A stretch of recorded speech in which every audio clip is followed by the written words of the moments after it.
remembering a tremendous musician, a tremendous drummer, a former member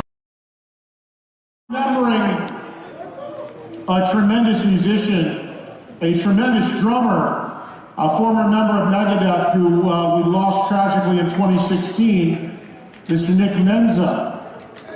And Nick certainly, you know, one thing about Nick is he passed away doing exactly what he loved, which was playing drums and doing it so well. So we're going to remember Nick to kick off the show tonight, and we're going to do that by bringing up a bandmate of Nick Menza's, current Megadeth bassist, an original Megadeth bassist, of course. The man's been there for most of the time, a great player and a great person. Please welcome my good friend, Mr. David Ellefson, to the stage, ladies and gentlemen.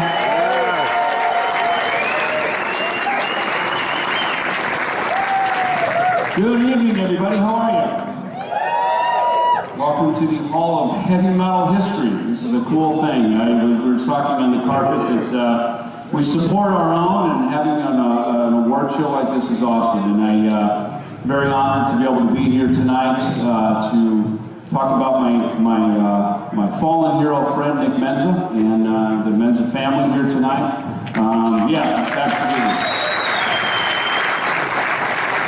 You know, as I was just thinking about this, you know, I was thinking about, I don't know if many of you know this, but Nick's father, Don Menza, is a very esteemed, very well-known and respected bebop, jazz, woodwind, and saxophone player, and played first chair sax in Buddy Rich's band and Ellefson. And I got to thinking, you know, and as I knew Nick growing up, it's like, how, you know, jazz was the ultimate rebellious music, you know? And so how do you rebel against someone who's already a legend in the house? And for Nick, you go on to join Megadeth. That's what you do. That should have pissed you off good, Don, right there, right? So, but for Nick, you know, the drums were not only his life, but it was also a statement of who he is and finding his own identity. And he always used to joke, being in Megadeth, you know, Nick was like the lead singer type, you know, and every time he'd go head to head with any of us or Dave or something, he'd go, yeah, well, I play lead drums, you know. So, I guess that means I play lead bass too, so all of us were like, we need something, right? But as Nick came in, Nick was originally brought in as actually a drum tech, kind of an understudy for, you know, to have someone on standby. And he was so frustrated because, you know, Nick was a little cocky, I'm not gonna lie. He was a little cocky, a little bit of a storyteller, a little bit of an exaggerator.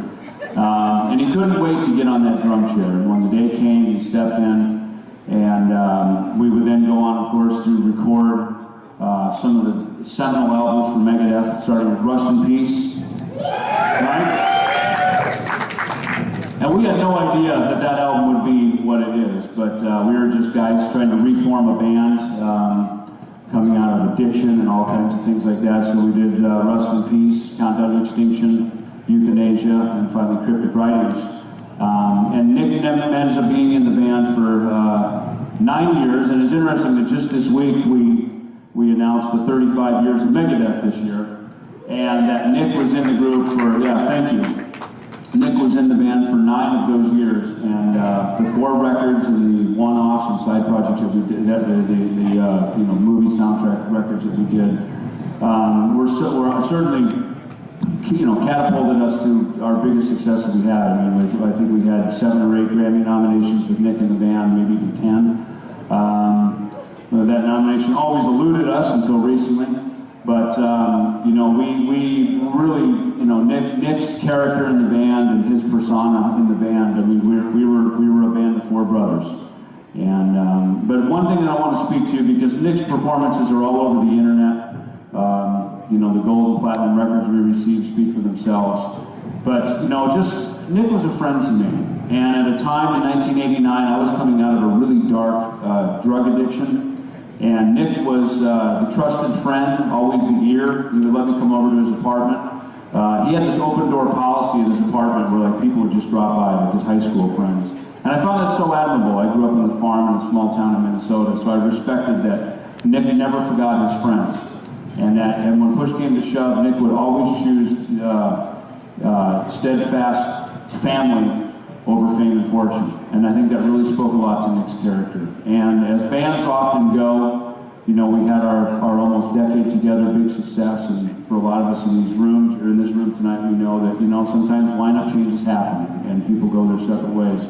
And in 1998, Nick had departed from Megadeth, and we went our separate ways. And over the years, we actually had a chance to reunite in the studio and to actually play again. There was always this elusive Rust in Peace lineup with Nick, David Mustaine, Marty Friedman, and myself. And it was always from the fans who were like, we would love to have that back, and can you do that? And I remember I saw Nick over in I think Hall C, where the drums are, the drum room over at NAMM. And I ran into him one year and I said, dude, some changes going down in the camp. Be ready, you're gonna get a call. And almost a year later, he got the call and we went in the studio and we played. And as fate would have it, it wasn't meant to be. It didn't work out for us to reunite that lineup.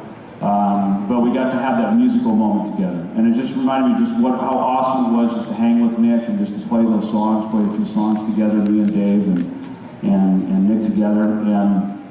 And then, you know, fast forward until I believe it was in 2016 when I got the call in the middle of the night from Dave Mustaine. His son Justice had called and said that Nick had passed away.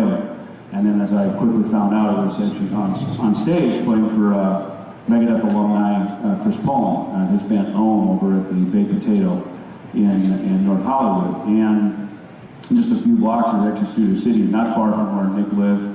And you know, Nick, you know, and I don't mean this to be glib, and but it's kind of funny actually in an ironic way. You know, Nick always, like I said, Nick was an exaggerator and he was a storyteller, and he would always say shocking things to just freak people out. You know, like Hangar 18 was his idea basically. He would say things like, "Oh, I think Jesus was a hologram." What are you talking about, you know?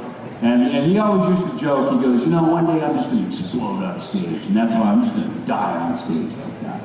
And I could feel the silence in the room right now. But if you knew Nick, you'd hear him say that, you'd go, shut up. It's like, you're crazy, you know? And when I got that call that night that Nick had passed away, and having just been with him, and knowing Nick like I did, growing up with him as young men on that tour bus and on those stages together, there's a little piece of me inside. I just went, you son of a bitch, you got to go how you wanted to go.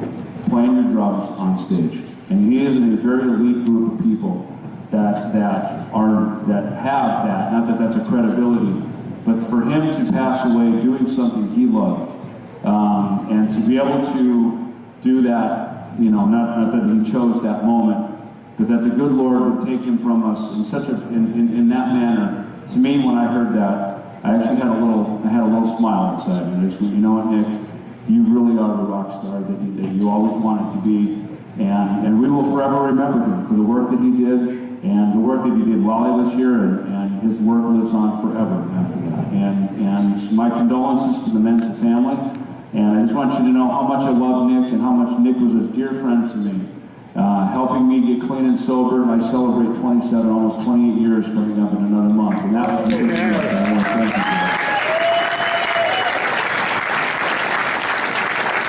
So your outrageous son was a dear friend, and we got to enjoy a lot of miles together going around the stages and growing up in the spotlight, learning how to deal with fame and fortune and sex, drugs, and rock and roll. Let's call it what it is, right? Learning how to deal with all that, and it was just wonderful. And my family, we have just such fond memories of Nick at your house cooking that orange roughy that he used to get from Gelson's. That was always his thing, right? And so tonight, it is with a distinct honor and pleasure that we get to induct Nick into the Hall of Heavy Metal History tonight. And Nick, this one's for you, my dear friend. I love you, and here to get the award tonight on his behalf is his sister Diamond.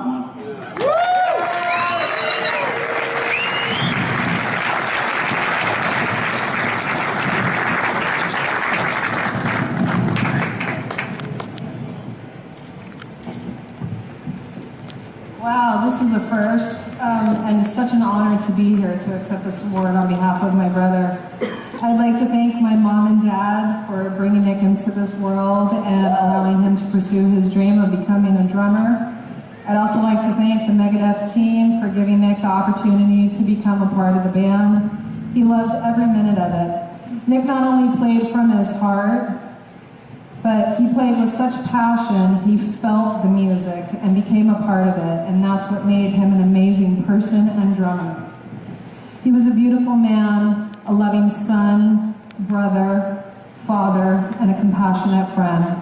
He would give you the shirt off his back if he thought you needed it. To my nephews, Nicholas and Dante, stay strong and make your father proud.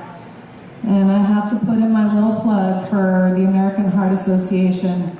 Heart disease is the leading cause of death for men and women in the United States, taking the lives of approximately 600,000 people each year. It does not discriminate. It doesn't care about your age, race, or gender. Please see your doctor and stay with us all a little while longer. Lastly, the Menza family would like to thank the Heavy Metal Hall of Fame for this award in honor of Nick. We will forever miss you. Thank you.